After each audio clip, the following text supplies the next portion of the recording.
ಜೋಶ್ ಅಂದ್ರೆ ನಮ್ಮ ಕಣ್ಮುಂದೆ ಬರೋದು ರಾಕೇಶ್. ಎಷ್ಟು ಗ್ರೇಟ್ಫುಲ್ ಆಗಿದ್ದೀರಾ ಆ ಸಿನಿಮಾಗೆ, ಸಿನಿಮಾದ ಬಗ್ಗೆ ಫಸ್ಟ್ ಮಾತಾಡೋದು. ಅದಕ್ಕೆ ಓವರ್ವೆಲ್ಮ್ ಆಗಿ ಮೊದಲು ನನ್ನ ಗಾಡ್ ಫಾದರ್ಸ್ಗೆ ಥ್ಯಾಂಕ್ಸ್ ಹೇಳಿದ್ದು. ಯಾಕಂದರೆ ಇವತ್ತು ನಾನೇನಿದ್ದೀನಿ ಅವರೇ ಕಾರಣ. ಶಿವಮಣಿ ಸರ್ ಒಂದು ಮಾತು ಹೇಳಿದರು, ನೋಡು ಜೋಶ್ ಸಿನಿಮಾ ಗೆಲ್ಲತ್ತಾ, ನೀನು 10 ವರ್ಷ ಫ್ಲಾಪ್ ಕೊಡು, ಇಂಡಸ್ಟ್ರಿ ನಿನ್ನನ್ನು ಕಾಪಾಡತ್ತೆ. ಅದೊಂದು ಜೋಶ್ ಅನ್ನೋ ಹೆಸರು ಕಾಪಾಡತ್ತೆ. ಇನ್ನು 10 ವರ್ಷ ನೀನು ಆ 10 ವರ್ಷ ಹೆಂಗೆ ನಡ್ಕೊಂಡಿಯಲ್ಲ ಅದು ಕಾಪಾಡತ್ತೆ ಅಂತ. ಆ ಮಾತು ತುಂಬ ಸತ್ಯ ಆಯಿತು ಅಂತ ಅನ್ಸುತ್ತೆ. ಡೈರೆಕ್ಟಾಗಿ ಮ್ಯಾಟ್ರಿಗೆ ಬರ್ತೀನಿ. ನೀವು ನಮ್ದಂತವ್ರು ನಿಮ್ಮನ್ನು ಕೈ ಹಿಡಿಲಿಲ್ವಾ ಅಥವಾ ಯಾಕೆ ಆ ಪದ ಬಂತು ಸರ್? ಇಲ್ಲ, ಪಾಸ್ಟ್ ಬಗ್ಗೆ ನಾನೇನು ರಿಗ್ರೆಟ್ಸ್ ಇಲ್ಲ. ಯಾಕಂದರೆ ನಾನು ಆ್ಯಸ್ ಅ ವ್ಯಕ್ತಿಯಾಗಿ ಅದೆಲ್ಲ ಫೇಲ್ಯೂರ್ಸಿಂದನೇ ನಾನು ಇವತ್ತು ಹಿಂಗೆ ನಿಂತಿರೋದು. ಅವರೆಲ್ಲ ಅದೆಲ್ಲದಕ್ಕೂ ನಾನು ಗ್ರೇಟ್ಫುಲ್ ಆಗಿದ್ದೀನಿ. ಮುಂಜಾನೆ ಮೂಡಿದರೆ ಮೈ ತುಂಬ ಕೆಲಸಗಳೇ, 3 ಹೊತ್ತು ಊಟ ಹುಡುಕೋ ಆಟ ಇದಣ್ಣ. ಈ ಸಿನಿಮಾದಿಂದ ಸೂರಿ ಅನ್ನುವಂಥದ್ದು ಟ್ಯಾಗ್ ಲೈನು, ಒಂದು ಟೈಟಲ್ ನಿಮಗೆ ಸ್ಟಿಕ್ ಆನ್ ಆಗುತ್ತೆ ಅಂತ ಅನ್ಸುತ್ತಾ ಅಥವಾ ಹೇಗೆ? ಸೂರಿ ಅನ್ನೋ ಪದ ಇದು ಮೊದಲನೇ ಬಾರಿ ಅಲ್ಲ. ಜೋಶ್ ಹೀರೋ ಜೊತೆ ಎಲ್ಲೇ ಕರ್ನಾಟಕದಲ್ಲಿ ಇವಾಗ ಪಬ್ಲಿಸಿಟಿಗೆ ಹೋದ್ರು ಅಲೆಮಾರಿ ಡೈಲಾಗ್ ಹೇಳಿಸ್ತಾರೆ. ನಿಮ್ಯಾನ್ ಸೂರಿ ಡೈಲಾಗ್ ನಮಗೆ ರಾಮನ್ ಪಾರ್ಟ್ ಎಲ್ಲ ಇಷ್ಟ ಆಗಲ್ಲ, ಆ ಡೈಲಾಗ್ ಹೇಳಿಸ್ತಾರೆ. ಸೊ ಅದು ನಿಮ್ಯಾನ್ ಸೂರಿ, ಇದು ಚಾಮರಾಜಪೇಟೆ ಸೂರಿ. ನಿಂದೇನಾಯ್ತಾ ಸೂರಿ? ಕಾರ್ಯಕರ್ತ ಆಗಿದ್ದೆ, ಈಗ ವಾರ್ಡ್ ಅಧ್ಯಕ್ಷ ಆಗಿದ್ದೀನಿ. Next corporate. ಇವತ್ತಿಗೂ ಕೂಡ ಜೋಶ್ ಅಂದಾಕ್ಷಣ ನಮ್ಮ ಕಣ್ಮುಂದೆ ಬರ್ತಕ್ಕಂಥದ್ದು ರಾಕೇಶ್ ಅಡಿಗ. ಜೋಶ್ ಸಿನಿಮಾ ಬಂದು 13-14 ವರ್ಷಗಳು ಕಳೆದ್ರೂ ಕೂಡ ಇವತ್ತಿಗೂ ಕೂಡ ಆ ಸಿನಿಮಾದ ಕ್ರೇಜು, ನಮ್ಮ ರಾಖಿಯ ಒಂದು ಪಾತ್ರ ಕಣ್ಮುಂದೆ ಬರುತ್ತೆ. ಸೊ 13-14 ವರ್ಷ ಆಯಿತು. ಈಗ ಕಮಿಂಗ್ ಒಂದು 4 ವರ್ಷದ ಆದಮೇಲೆ ಅವರು ಬಿಗ್ ಸ್ಕ್ರೀನ್ ಮೇಲೆ ಅದ್ಭುತವಾಗಿ ಕಾಣಿಸ್ಕೊಳ್ತಾರೆ. ಮರ್ಯಾದೆ ಪ್ರಶ್ನೆ ಅಂತ ಒಂದು ಹೊಸ ಸಿನಿಮಾ. ಸೊ ಇವತ್ತು ಟ್ರೈಲರ್ ಲಾಂಚ್ ಆಯಿತು, ಒಂದಿಷ್ಟು ಮಾತುಗಳನ್ನು ಆಡಿದ್ರು, ನನಗಂತೂ ತುಂಬ ಇಂಪ್ರೆಸ್ ಆಯಿತು. ಜೊತೆಗೆ ಏನಕ್ಕೂ ಒಂದು ಮಾತು ನನ್ನ ತುಂಬ ಕಾಡ್ತಾ ಇದೆ. ಆ ಮಾತು ಯಾಕೆ ಆಡಿದ್ರು ಅವ್ರನ್ನ ಮಾತಾಡಿಸ್ತಾ ಹೋಗ್ತೀನಿ. ಗ್ಯಾರಂಟಿ ನ್ಯೂಸ್ ಚಾನಲ್ ಜೊತೆ ಜಾಯಿನ್ ಆಗ್ತಾ ಇದ್ದಾರೆ ರಾಕೇಶ್ ಅಡಿಗ ಸರ್, ಮಾತಾಡಿಸ್ತೀನಿ. ಹಾಯ್ ಸರ್, ಹೇಗಿದ್ದೀರಾ? ಸೂಪರ್ ಆಗಿದ್ದೀನಿ. ಸರ್, ಜೋಶ್ ಸಿನಿಮಾ ಬಂದು ಆಯ್ತು 13-14 ವರ್ಷ ಆಯಿತು. ಇವತ್ತಿಗೂ ಜೋಶ್ ಅಂದರೆ ನಮ್ಮ ಕಣ್ಮುಂದೆ ಬರೋದು ರಾಕೇಶ್. ಎಷ್ಟು ಗ್ರೇಟ್ಫುಲ್ ಆಗಿದ್ದೀರಾ ಆ ಸಿನಿಮಾಗೆ, ಸಿನಿಮಾದ ಬಗ್ಗೆ ಫಸ್ಟ್ ಮಾತಾಡೋದು. ಅದಕ್ಕೆ ಓವರ್ವೆಲ್ಮ್ ಆಗಿ ಮೊದಲು ನನ್ನ ಗಾಡ್ ಫಾದರ್ಸ್ಗೆ ಥ್ಯಾಂಕ್ಸ್ ಹೇಳಿದ್ದು. ಯಾಕಂದರೆ ಇವತ್ತು ನಾನೇನಿದ್ದೀನಿ ಅವರೇ ಕಾರಣ. ಶಿವಮಣಿ ಸರ್ ಒಂದು ಮಾತು ಹೇಳಿದರು, ನೋಡು ಜೋಶ್ ಸಿನಿಮಾ ಗೆಲ್ಲತ್ತಾ, ನೀನು 10 ವರ್ಷ ಫ್ಲಾಪ್ ಕೊಡು, ಇಂಡಸ್ಟ್ರಿ ನಿನ್ನನ್ನು ಕಾಪಾಡತ್ತೆ. ಅದೊಂದು ಜೋಶ್ ಅನ್ನೋ ಹೆಸರು ಕಾಪಾಡತ್ತೆ. ಇನ್ನು 10 ವರ್ಷ ನೀನು ಆ 10 ವರ್ಷ ಹೆಂಗೆ ನಡ್ಕೊಂಡಿಯಲ್ಲ ಅದು ಕಾಪಾಡತ್ತೆ ಅಂತ. ಆ ಮಾತು ತುಂಬ ಸತ್ಯ ಆಯಿತು ಅಂತ ಅನ್ಸುತ್ತೆ. ಇನ್ನೂ 14 ವರ್ಷ ಆದರೂ ಇನ್ನೂ ನಾನು ಸರ್ವೈವ್ ಆಗಿದ್ದೀನಿ ಅನ್ನೋದೇ ದೊಡ್ಡ ಸಕ್ಸಸ್ ನನಗೆ. ಅದ್ರ ಜೊತೆ ಇವಾಗ ಒಂದು ಒಳ್ಳೆ ಟೀಮ್ ಜೊತೆ ಸೇರಿರೋದು ಇನ್ನೊಂದು ದೊಡ್ಡ ಸಕ್ಸಸ್. ಅಲ್ಲಿಂದ ಸುಮಾರು ಸಿನಿಮಾಗಳು ಮಾಡಿದ್ರಿ, ಆದರೆ ನಿಮಗೆ ಜೋಶ್ ಕೊಟ್ಟಂತ ಜನಪ್ರಿಯತೆ, ಆ ಸಿನಿಮಾಗೆ ಸಿಕ್ಕಂತ ಒಂದು ಪ್ರಾಮುಖ್ಯತೆ ಅನಂತರದ ಸಿನಿಮಾಗಳಿಗೆ ಸಿಗಲಿಲ್ಲ. ಯಾಕೆ? ಪಾತ್ರಗಳ ಆಯ್ಕೆಯಲ್ಲಿ ಎಡವಿದ್ರ ಅಥವಾ ಪಾತ್ರಗಳ ಆಯ್ಕೆಯಲ್ಲಿ ತುಂಬ ಚೂಸಿ ಆಗಿದ್ದಕ್ಕೆ ಅಷ್ಟೊಂದು ದೊಡ್ಡ ಮಟ್ಟದ ಸಕ್ಸಸ್ ಸಿಗಲಿಲ್ವಾ ಅಥವಾ ಹೇಗೆ? ಆ್ಯಕ್ಚುಲಿ ನಮ್ಮ ಆ್ಯಕ್ಟರ್ಸ್ಗಳದ್ದು ಲಿಮಿಟೆಡ್, ತುಂಬ ಲಿಮಿಟೆಡ್. ಯಾಕಂದರೆ ನಾವು ಕತೆ ಕೇಳ್ತೀವಿ, ನಮ್ಮ ಪಾತ್ರದ ಬಗ್ಗೆ ಇಮ್ಯಾಜಿನೇಷನ್ ಮಾಡ್ಕೊತೀವಿ, ಹೂ ಅಂದ್ಬಿಡ್ತೀವಿ. ಅದು ಹಂಗೆ ಔಟ್ಪುಟ್ ಅದೇ ಥರ ಬರುತ್ತಾ ಅನ್ನೋದಕ್ಕೆ ತುಂಬ ಜನದ ಇನ್ವಾಲ್ವ್ಮೆಂಟ್ ಬೇಕು. ತುಂಬ ಜನ, ಒಂದೊಂದು ಕಡೆ ಎಡಿಟರ್ ಫೇಲ್ಯೂರಿಂದ ಆಗಿದೆ, ಒಂದೊಂದು ಕಡೆ ಪ್ರೊಡಕ್ಷನ್ ಫೇಲ್ಯೂರಿಂದ ಆಗಿದೆ, ಒಂದೊಂದು ಸಲ ಬಜೆಟ್ ಫೇಲ್ಯೂರಿಂದ ಆಗಿದೆ, ಒಂದೊಂದು ಸಲ ಡೈರೆಕ್ಟರ್ ಎಕ್ಸ್ಪೀರಿಯನ್ಸಿಂದ, ಕ್ಯಾಮ್ರಾಮನ್ನಿಂದ, ಸಾಕಷ್ಟು ವಿಷಯ ಒಂದು ವೀಕ್ ಲಿಂಕಿಂದ ಸಿನಿಮಾಗಳು ಫೇಲ್ಯೂರ್ ಆಗಿದೆ. ಅದು ನಮ್ಮ ಕೈಯಲ್ಲಿ ಇರಲ್ಲ. ನಾವು ನಮ್ಮ ಕರ್ತವ್ಯ ಮಾಡಬೇಕು, ಫಿಂಗರ್ಸ್ ಕ್ರಾಸ್ ಇಟ್ಕೊಂಡು ಕೂತಿರ್ಬೇಕು ರಿಲೀಸ್ವರೆಗೂ. ರಿಲೀಸಲ್ಲೇ ನಮ್ಗೆ ಗೊತ್ತಾಗೋದು ಏನು ಔಟ್ಪುಟ್ ಬಂದಿದೆ, ಎಲ್ಲರೂ ಏನೇನು ಕಾಂಟ್ರಿಬ್ಯೂಟ್ ಮಾಡಿದ್ದಾರೆ ಅಂತ. ಈ ಸಿನಿಮಾ ನಾನು ನೋಡಿದಾಗ ನನಗೆ ಅದೇ ಖುಷಿಯಾಗಿದ್ದು. ನನಗೆ ಮತ್ತೆ ನನ್ನ ಮೊದಲನೇ ಸಿನಿಮಾ ಜ್ಞಾಪಕಕ್ಕೆ ಬಂತು. ಯಾಕಂದರೆ ನಾನು ತುಂಬ ಬ್ಲ್ಯಾಂಕ್ ಆಗಿದ್ದೆ, ಅಷ್ಟು ಎಕ್ಸೈಟ್ ಆಯಿತು. ಎಲ್ಲರೂ ಅವ್ರವ್ರ ವರ್ಕ್ 100% ಪರ್ಫೆಕ್ಷನಲ್ಲಿ ಮಾಡಿದ್ದಾರೆ ಅಂತ ಅನ್ನಿಸ್ತು. ಮತ್ತು ಶಿವಮಣಿ ಸರ್ ಮತ್ತು ಬಾಬು ಸರ್ ಯಾವ ರೀತಿ ನನ್ನ ಮೇಲೆ ಒಂದು ವಿಶ್ವಾಸ ಇಟ್ಟಿದ್ರು, ನನ್ನನ್ನು ಪುಷ್ ಮಾಡ್ತಾಯಿದ್ರು, ಅದೇ ರೀತಿ ಪ್ರದೀಪ್ ಅವರು ಮತ್ತು ನಾಗರಾಜ್ ಅವರು ನನ್ನನ್ನು ಸಪೋರ್ಟ್ ಮಾಡಿದ್ದಾರೆ. ಬರೀ ಒಂದು ಆ್ಯಕ್ಟರ್ ಅಂತಲ್ಲ, ಅವರ ಬ್ರದರ್ ಥರ ನನ್ನನ್ನು ಟ್ರೀಟ್ ಮಾಡಿದ್ದಾರೆ. ಸಿನಿಮಾ ಮುಗಿದ ಮೇಲೂ ನಾನು ನೆಕ್ಸ್ಟು ಯಾವ ಥರ ಕತೆಗಳನ್ನ ಕೇಳಬೇಕು, ಯಾವ ಥರ ನನ್ನ ಪಾತ್ರನ ಒಪ್ಕೊಬೇಕು, ಅವೆಲ್ಲ ಸಾಕಷ್ಟು ಕಲಿತೆ ಅವರ ಅಡ್ವೈಸಿಂದ. ಪ್ರಶ್ನೆ ನಾನೇ ಕೇಳೋಳಿದ್ದೆ. ಶಿವಮಣಿ ಸರ್ ನಿಮಗೆ ಗಾಡ್ ಫಾದರ್ ಆದರೆ, ಇವರಿಬ್ರು ಗಾಡ್ ಬ್ರದರ್ಸ್ ಅಂತ ಏನು ಹೇಳಿದ್ರು, ಹೊಸ ಪದ ಸೃಷ್ಟಿ ಆಯಿತು ಇವತ್ತು. ಆ ಗಾಡ್ ಬ್ರದರ್ಸ್ ಬಗ್ಗೆ ಏನು ಹೇಳ್ತೀರಿ ಸರ್ ಈ ಕ್ಷಣ? ಮೊದಲನೇದಾಗಿ ಅವರ ಏನಕ್ಕೆ ಆ ಮಾತು ಹೇಳಿದೆ ಅಂದರೆ, ಅವರ ಸ್ವಂತ ತಮ್ಮ ಅಥವಾ ಅಣ್ಣ ಈ ಸಿನಿಮಾದಲ್ಲಿ ನನ್ನ ಪಾತ್ರ ಮಾಡಿದಿದ್ರೆ ಅವ್ರಿಗೆ ಎಷ್ಟು ಕೇರ್ ತೊಗೊತಾ ಇದ್ರು, ಅವ್ರಿಗೆ ಎಷ್ಟು ಪರ್ಸ್ನಲ್ ಆಗಿ ಅಡ್ವೈಸ್ ಮಾಡ್ತಿದ್ರು, ಎಷ್ಟು ಪರ್ಸ್ನಲ್ ಆಗಿ ಟ್ರೀಟ್ ಮಾಡ್ತಿದ್ರು, ಅದೇ ರೀತಿ ಇವರಿಂದ ನನಗೆ ಆ ಸಪೋರ್ಟ್ ಆ್ಯಂಡ್ ಲವ್ ಸಿಕ್ಕಿದೆ ಅಂತ ಹೇಳ್ಬೋದು. ಆ್ಯಂಡ್ ನಾನು ಆಗಲೇ ಹೇಳ್ದಂಗೆ ಸಿನಿಮಾ ಅಷ್ಟೇ ಅಲ್ಲ, ಸಿನಿಮಾ ಮಾಡಿ ನನ್ನ ಪಾತ್ರ ಮುಗೀತು ಅಂತಲ್ಲ, ಈಗಲೂ ಪ್ರಮೋಷನ್ಸ್ಗೆ ಹೋಗ್ತಾ ಎಲ್ಲೇ ಅವ್ರ ಜೊತೆ ಸಿಕ್ಕಿದ್ರು ನೆಕ್ಸ್ಟು ಸಿನಿಮಾಗಳು ಯಾವ ರೀತಿ ಮಾಡಬೇಕು, ಮತ್ತು ಆ ತಪ್ಪುಗಳು ಆಗದಿರಂಗೆ ನಾನು ಯಾವ ರೀತಿ ನೋಡ್ಕೋಬೇಕು ಅನ್ನೋದ್ರ ಬಗ್ಗೆ ಸಾಕಷ್ಟು ಅಡ್ವೈಸ್ ಮಾಡಿದ್ದಾರೆ. ಅದು ಏನಕ್ಕೆ ಮಾಡಬೇಕು, ಅವ್ರ ಅವಶ್ಯಕತೆ ಏನಿದೆ.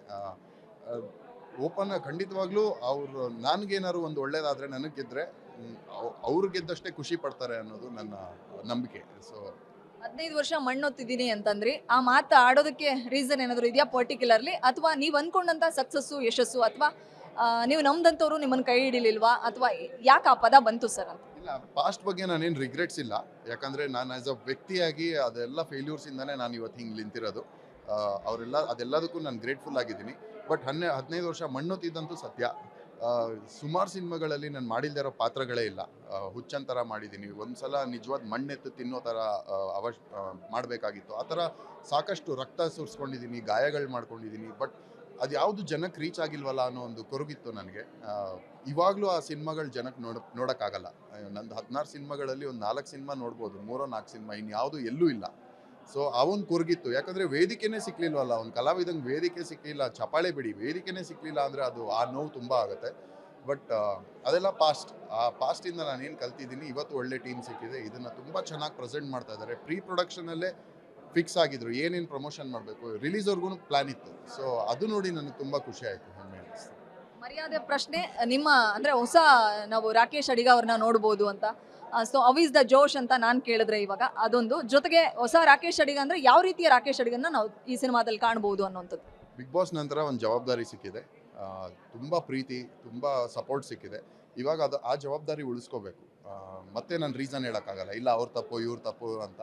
ಯಾಕಂದರೆ ಅದೆಲ್ಲ ತಪ್ಪುಗಳಿಂದ ನಾನು ನಿಜವಾಗ್ಲೂ ಕಲ್ತಿದ್ದೇನೆ. ಅಂದರೆ ಇನ್ನು ನಾನು ಮಾಡೋ ಸಿನಿಮಾಗಳೆಲ್ಲ ಥಿಯೇಟ್ರಿಗೆ ಬರಬೇಕು, ಆ ಥರ ಸಿನಿಮಾಗಳು ಮಾಡಬೇಕು, ಒಳ್ಳೆ ಕ್ವಾಲಿಟಿ ಇರೋ ಸಿನಿಮಾ ಮಾಡಬೇಕು, ಒಳ್ಳೆ ತಂಡಗಳ ಜೊತೆ ಕೆಲಸ ಮಾಡಬೇಕು. ಆ ಕ್ಲಾರಿಟಿ ನನಗೆ ಸಿಕ್ಕಿದೆ.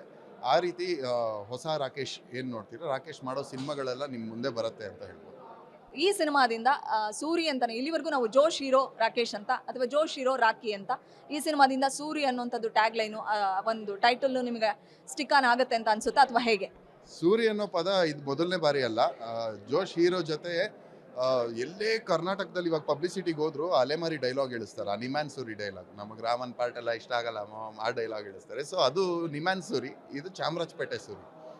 ನಿಮ್ಯಾನ್ ಸೂರಿ ಇನ್ನೂ ಹುಡುಗ, ರೌಡಿ ಆಗ್ಬೇಕಂತಿದ್ದ, ಆ ಒಂದು ಅಗ್ರೆಷನ್ ತೋರಿಸ್ತಿದ್ದ, ಒಂದು ರಾ ಮನಸ್ಥಿತಿ. ಚಾಮರಾಜಪೇಟೆ ಸೂರಿ ತುಂಬ ಮೆಚ್ಯೂರ್ಡು, ನಮ್ಮ ಏರಿಯಾದವ್ರಿಗೆಲ್ಲ ಒಳ್ಳೇದಾಗಲಿ, ನಾನು ಪೊಲಿಟಿಕಲಿ ಬೆಳಿಬೇಕು ಅಂತ ಆ ಒಂದು ಮೆಚ್ಯೂರ್ಡ್ ಪಾತ್ರದಲ್ಲಿ ಕಾಣಿಸ್ಕೊಂಡಿದ್ದೀನಿ. ರಿಯಲ್ ಲೈಫ್ನಲ್ಲಿ ಯಾವತ್ತಾದರೂ ಕಾರ್ಪೊರೇಟರ್ ಆಗಬೇಕು ಅಥವಾ ಪೊಲಿಟಿಷಿಯನ್ಸ್ ಆಗಬೇಕು ಅನ್ನೋ ಥರದ್ದು ಯಾವುದಾದ್ರೂ ಆಂಬಿಷನ್ಸ್ ಇತ್ತಾ ಅಥವಾ ತೆರೆ ಮೇಲೆ ಮಾತ್ರನಾ ಅನ್ನೋಂಥದ್ದು? ಇಲ್ಲ, ಸದ್ಯಕ್ಕಿಲ್ಲ.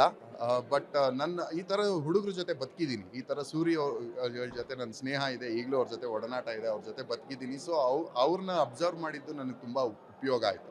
ಯಾಕಂದರೆ ಅವ್ರ ಒಳಗಡೆ ಏನೇ ಕನ್ಫ್ಯೂಷನ್ ಇದ್ದರೂ, ಬೇಜಾರಿದ್ರು, ಅವ್ರು ತೋರಿಸ್ಕೊಳ್ತಾ ಒಂದು ಕದರ್ನೆಸ್ ತೋರಿಸ್ಲೇಬೇಕು. ಯಾಕಂದರೆ ಆ ಪೊಲಿಟಿಕಲ್ ಇದಿರೋದು. ಸೊ ಆ ಒಂದು ಸಣ್ಣ ಸಣ್ಣ ಸೂಕ್ಷ್ಮತೆಗಳನ್ನ ಅವರಿಂದ ಕಲ್ತ್ಕೊಂಡು ನಾನು ಅಳವಡಿಸ್ಕೊಂಡಿದ್ದೀನಿ. ಫೈನಲ್ ಪ್ರಶ್ನೆ, ಮರ್ಯಾದೆ ಪ್ರಶ್ನೆ ಅಥವಾ ಮರ್ಯಾದೆಗೆ ಅಂಜಿ ಯಾವುದಾದ್ರೂ ಕೆಲಸ ಮಾಡದೇ ಇರೋದು ಅಥವಾ ನಿಮ್ಮ ಲೈಫಲ್ಲಿ ಮರ್ಯಾದೆ ಪ್ರಶ್ನೆಗೆ ಅಂಜಿದ್ದು ಯಾವುದು ಸರ್? ಅಥವಾ ಅಂಜಿಕೆ ಇದೆಯಾ ಅಥವಾ ಡೋಂಟ್ ಕೇರ್ ಅನ್ನೋ ಥರ ಸ್ವಭಾವದವರ ರಾಕೇಶ್ ಹೇಗೆ ಅಂತ? ಕಣ್ಣಿಲ್ಲಿದೆ, ಮೂಗಿಲ್ಲಿದೆ, ಕಿವಿ ಇಲ್ಲಿದೆ, ಮರ್ಯಾದೆ ಎಲ್ಲಿದೆ ಗೊತ್ತಿಲ್ಲ ನನಗೆ. ಸೊ ಕೇಳ್ತಾರೆ ನಿಂಗೇನಾದ್ರು ಮರ್ಯಾದೆ ಇದೆಯಾ ಅಂತ ಮನೇಲೆಲ್ಲ. ಬಟ್ ನಾನು ಅದ್ರ ಬಗ್ಗೆ ಅಷ್ಟೊಂದು ತಲೆ ಕೆಡಿಸ್ಕೊಳ್ಳಲ್ಲ. ಯಾಕಂದರೆ ಮರ್ಯಾದೆ ಅನ್ನೋದು ನಾವೇ ಹಾಕೊಳ್ಳೋ ಮೈಂಡಲ್ಲಿ ಒಂದು ಚೌಕಟ್ಟು. ಅದು ಒಬ್ಬೊಬ್ಬರು ದೊಡ್ಡದಿರುತ್ತೆ, ಒಬ್ಬೊಬ್ಬರು ಚಿಕ್ಕದಿರುತ್ತೆ, ಬೇರೆ ಬೇರೆ ಲೆವೆಲ್ಸಲ್ಲಿರುತ್ತೆ, ಬೇರೆ ಬೇರೆ ಲೇಯರ್ಸಲ್ಲಿರುತ್ತೆ. ಒಂದು ನಾವೆಲ್ಲ ಮಿಡಲ್ ಕ್ಲಾಸ್ ಅವ್ರು ಯೂಶಲಿ ಹೆಂಗೆ ಬದುಕ್ತೀವಿ, ನೋಡಿದವ್ರು ಏನು ಅನ್ಕೊತಾರೆ ಅಂತ ಬದುಕ್ತೀವಿ, ನೋಡಿದವ್ರು ಬೇರೆ ಥರ ಮಾತಾಡಬಾರ್ದು ಅಂತ ಬದುಕ್ತೀವಿ. ಹಿಂಗಂದರೆ ಹೆಸರು ಹಾಳಾಗತ್ತೆ ಅನ್ನೋ ಭಯದಲ್ಲಿ ಬದುಕ್ತೀವಿ. ಬಟ್ ಅದೇ ನಮಗೆ ಟ್ರಿಗರ್ ಆದರೆ, ನಮ್ಮ ಸರ್ವೈವಲ್ ಅಂತ ಬಂದಾಗ ಯಾವನಾದರೆ ಏನು ಅಂತೀವಿ. ಸೊ ಅದು ಮರ್ಯಾದೆ ಪ್ರಶ್ನೆ ಅಂತ ಹೇಳಿ. ಹಾಗಾದ್ರೆ ರಾಕೇಶ್ ಯಾರಿಗೂ ಎದುರಲ್ಲ ಅಥವಾ ಬೈದಲ್ಲಿ ಬದುಕಿಲ್ಲ, ಬೇರೆಯವ್ರಿಗೋಸ್ಕರ ಬದುಕಲ್ಲ. ರಾಕೇಶ್ ಹೇಗೆ ರಿಯಲ್ ಲೈಫ್ನಲ್ಲಿ ಹೇಗೆ ನಂಗೆ ಗೊತ್ತು, ಬಟ್ ವೀಕ್ಷಕರಿಗೆ ಹೇಳೋದು ಯಾರಿಗೂ ಹೆದರಲ್ಲ ಅನ್ನೋದು ಸ್ಟೇಟ್ಮೆಂಟ್ ತಪ್ಪಾಗತ್ತೆ. ಯಾಕಂದರೆ ಹೌದು, ಏನಕ್ಕೂ ಹೆದರಲ್ಲ, ಯಾವುದಕ್ಕೂ ತಲೆ ಕೆಡಿಸ್ಕೊಳ್ಳಲ್ಲ, ಹಂಗನ್ಬಿಟ್ಟು ಡಿಸ್ರೆಸ್ಪೆಕ್ಟು ಮಾಡಲ್ಲ. ಅದೊಂದು ತಿನ್ ಲೈನ್ ಅದು. ನಾನು ಯಾರಿಗೂ ಹೆದರಲ್ಲ ಅಂದ್ಬಿಟ್ಟು ಯಾರಿಗೂ ಹರ್ಟ್ ಮಾಡಬೇಕು ಅಂತಲ್ಲ, ಯಾರಿಗೂ ನೋವು ಮಾಡಬೇಕಂತಲ್ಲ. ಆ ವಿಷಯದಲ್ಲಿ ನಾನು ತುಂಬ ಸೂಕ್ಷ್ಮವಾಗೇ ಇರ್ತೀನಿ. ಬಟ್ ಪರ್ಸ್ನಲಿ ಅಂತ ಬಂದಾಗ ಆ ಚೌಕಟ್ಟು ನನ್ನಲ್ಲಿಲ್ಲ. ಯಾರು ಏನು ಅನ್ಕೊತಾರೆ ಅನ್ನೋ ಕಾನ್ಷಿಯಸ್ನೆಸ್ ಇಲ್ಲ ನನಗೆ ಇವಾಗ. ಸೊ ಪರ್ಸ್ನಲಿ ನಾನು ಎವಾಲ್ವ್ ಆಗ್ತಾ ಇದ್ದೀನಿ ಹೋಗ್ತಾ ಹೋಗ್ತಾ ಹೋಗ್ತಾ. ಮರ್ಯಾದೆ ಅನ್ನೋದು ನನಗೆ ಸೆಲ್ಫ್ ರೆಸ್ಪೆಕ್ಟ್ ಅಂತ ಹೇಳ್ಬೋದು. ಸರ್, 16 ಜನ ಡೈರೆಕ್ಟರ್ಗಳು ಬಂದು ನಿಮ್ಮ ಟ್ರೈಲರ್ ಲಾಂಚ್ ಮಾಡಿಕೊಟ್ಟಿದ್ದು, ಎಲ್ಲಿ ಕೂತಿದ್ದೀರೋ ಅಲ್ಲಿಂದನೇ ಅಭಿನಯ ಚಕ್ರವರ್ತಿ ಸುದೀಪ್ ಅವರು ಡಿಜಿಟಲ್ ಮೀಡಿಯಾದಲ್ಲಿ ಲಾಂಚ್ ಮಾಡಿಕೊಟ್ಟಿದ್ದು ಎಷ್ಟು ಖುಷಿ ಇದೆ. ಒಂದು ದೊಡ್ಡ ಪ್ರಾಜೆಕ್ಟ್ ಅನ್ಸೋಕೆ ಶುರುವಾಗಿದೆ ಇಷ್ಟು ಜನ ಸಪೋರ್ಟ್ ಮಾಡ್ತಿರೋದನ್ನ ನೋಡಿದ್ರೆ. ಜೊತೆಗೆ ಸಿನಿಮಾ ರಿಲೀಸ್ ಆಗ್ತಿದೆ ನವೆಂಬರ್ 22. ಏನು ಹೇಳ್ತೀರಿ ಫೈನಲ್ ವರ್ಡ್ಸ್? ಮೊದಲನೇದಾಗಿ ಸುದೀಪ್ ಅಣ್ಣಂಗೆ ಥ್ಯಾಂಕ್ಸ್. ಅವರು ಬಿಗ್ ಬಾಸ್ನಿಂದ ಅವ್ರು ಕೊಟ್ಟಿರೋ ಸಪೋರ್ಟು ನನಗೆ ದೊಡ್ಡ ಸ್ಕ್ರೀನಲ್ಲಿ ಅವ್ರನ್ನ ಬಾಯಿಂದ ನನ್ನ ಹೆಸರು ಬಂದಾಗಲೇ ನನ್ನ ಹಾರ್ಟ್ ಬೀಟ್ ಜಾಸ್ತಿ ಆಗೋಯ್ತು. ಅದು ವಾಪಸ್ ನಾನು ಸ್ಟೇಜ್ ಮೇಲೆ ಹೋಗಿ ಮಾತಾಡೋರ್ಗೂ ನನಗೆ ಅದು ಇದಾಗಿರಲಿಲ್ಲ, ಸಮಾಧಾನ ಮೆಲೋಡೌನ್ ಆಗಿರಲಿಲ್ಲ, ಅಷ್ಟು ಎಕ್ಸೈಟ್ಮೆಂಟ್ ಆಗಿತ್ತು. ಆ್ಯಂಡ್ ಡೈರೆಕ್ಟರ್ಸ್ ಅಂತ ಬಂದಾಗ 16 ಜನ ಡೈರೆಕ್ಟರ್ಸ್ ಅಂತ ಬಂದಾಗ ಪ್ರದೀಪ್ ಅವರ ವಿಷನ್ಗೆ ನಾನು ತುಂಬ ಅಪ್ರಿಷಿಯೇಟ್ ಮಾಡ್ತೀನಿ. ಯಾಕಂದರೆ ಇದು ಇಂಡಸ್ಟ್ರಿಗೆ ನೆಕ್ಸ್ಟು ಒಂದು ಹೊಸ ಇಂಡಸ್ಟ್ರಿ ಅಂದರೆ ಒಂದು ಹೊಸ ಯಂಗ್ಸ್ಟರ್ಸಿನ ಇಂಡಸ್ಟ್ರಿಯ ಒಂದು ಯೂನಿಫಿಕೇಷನ್ ಪ್ರಾಸೆಸ್ಸಲ್ಲಿ ಒಂದು ಫೌಂಡೇಶನ್ ಸ್ಟೋನ್ ಅಂತ ಹೇಳ್ಬೋದು. ಅವ್ರ ವಿಷನ್ ಇದೆಯಲ್ಲ, ಈ ಸಿನಿಮಾಗಳು ಏನೇನು ಬರಬೇಕು, ಪ್ರದೀಪ್ ಅವ್ರು ಮನ್ಸು ಮಾಡಿದರೆ ಅವ್ರಿಗಿರೋ ಕಾಂಟ್ಯಾಕ್ಟ್ಸ್ಗೆ ಒಂದು ಒಳ್ಳೆ ಸ್ಟಾರ್ ಹಾಕ್ಕೊಂಡು ಸೇಫ್ ಬೆಟ್ ಆಡ್ಬೋದಿತ್ತು. ಸಿನಿಮಾ ರಿಲೀಸ್ ಟೈಮಲ್ಲೇ ಬಿಸ್ನೆಸ್ ಮಾಡ್ಕೊಂಡು ಆ ಸೇಫ್ ಬೆಟ್ ಆಡ್ಬೋದಿತ್ತು. ಬಟ್ ಅವ್ರ ವಿಷನ್ನ ತಲೆಗಿಟ್ಕೊಂಡು ಈ ಥರ ಪ್ರಾಡಕ್ಟ್ಗಳು ಬರಬೇಕು, ಈ ಥರ ಆ್ಯಕ್ಟ್ರ್ಗಳು ಬರಬೇಕು, ಮುಂದೆ ನಾವೆಲ್ಲ ಒಗ್ಗಟ್ಟಾಗಬೇಕು, ಈ ಥರ ಸಿನಿಮಾಗಳು ಬರಬೇಕು, ಇದೆಲ್ಲ vision for Kannada industry. So ಅದೊಂದು ಸೆಲ್ಫ್ಲೆಸ್ ಅಪ್ರೋಚ್, ಯಾವುದೇ ಥರದ ಗಿಮಿಕ್ ಅಲ್ಲ, ಸೆಲ್ಫ್ಲೆಸ್ ಪ್ರಯತ್ನ. ಸೊ ಇದೆಲ್ಲ ಕ್ರೆಡಿಟ್ಸು ಪ್ರದೀಪ್ ಅವ್ರಿಗೆ ಹೋಗುತ್ತೆ. ನವೆಂಬರ್ 22 ನಮ್ಮ ಸಿನಿಮಾ ರಿಲೀಸ್ ಆಗ್ತಾಯಿದೆ. ಟ್ರೈಲರ್ ನೋಡಿ, ಟ್ರೈಲರ್ಗೆ again that is a beautiful ಇದು ಏನಂತಾರೆ ಅಪ್ರೋಚ್. ಕಾಪಿರೈಟ್ಸ್ ಇಲ್ಲ, ಎಲ್ಲರೂ ಯಾರು ಶೇರ್ ಮಾಡ್ದು ಟ್ರೈಲರು. ಸೊ ಟ್ರೈಲರ್ ನೋಡಿರೋರು 100% ನಿಮ್ಗೆ ಇಷ್ಟ ಆಗಿರುತ್ತೆ. ನವೆಂಬರ್ 22 ಥಿಯೇಟ್ರಿಗೆ ಬಂದು ನೋಡಿ, OTTಲಿ ಬರಲಿ ಅಂತ ಕಾಯಬೇಡಿ. ನೀವು ಒಂದು ಎಫರ್ಟ್ ನಿಮ್ಮ ಫ್ಯಾಮಿಲಿ ಜೊತೆ ಆರಾಮಾಗಿ ಹೋಗಿ ಒಂದು ಸಿನಿಮಾ ನೋಡಿ, ಒಂದು ಪಾಪ್ಕಾರ್ನ್ ತಿಂದರೆ ಅದು ತುಂಬ ಜನಕ್ಕೆ ಆಶೀರ್ವಾದ, ತುಂಬ ಜನಕ್ಕೆ ಬೆಂಬಲ, ಕನ್ನಡ ಇಂಡಸ್ಟ್ರಿಗೆ ಒಂದು ದೊಡ್ಡ contribution. Thank you so much Rakesh sir. ಕಳೆದು ಹೋಗ್ಬಿಡಿ, ನಿರಂತರವಾಗಿ ಸಿನಿಮಾ ಮಾಡ್ತಾ ಇರಿ. Thank you. ಇದಿಷ್ಟು ರಾಕೇಶ್ ಅಡಿಗ ಅವರ ಮಾತುಗಳಾಗಿತ್ತು. ಬೆಂಗಳೂರಿನಿಂದ ಕ್ಯಾಮ್ರಾ ಪರ್ಸನ್ ಪವನ್ ಕುಮಾರ್ ಜೊತೆ Vishalakshi, entertainment bureau, guarantee news. Guarantee news, ಸುದ್ದಿ ಖಚಿತ, ನ್ಯಾಯ ನಿಶ್ಚಿತ.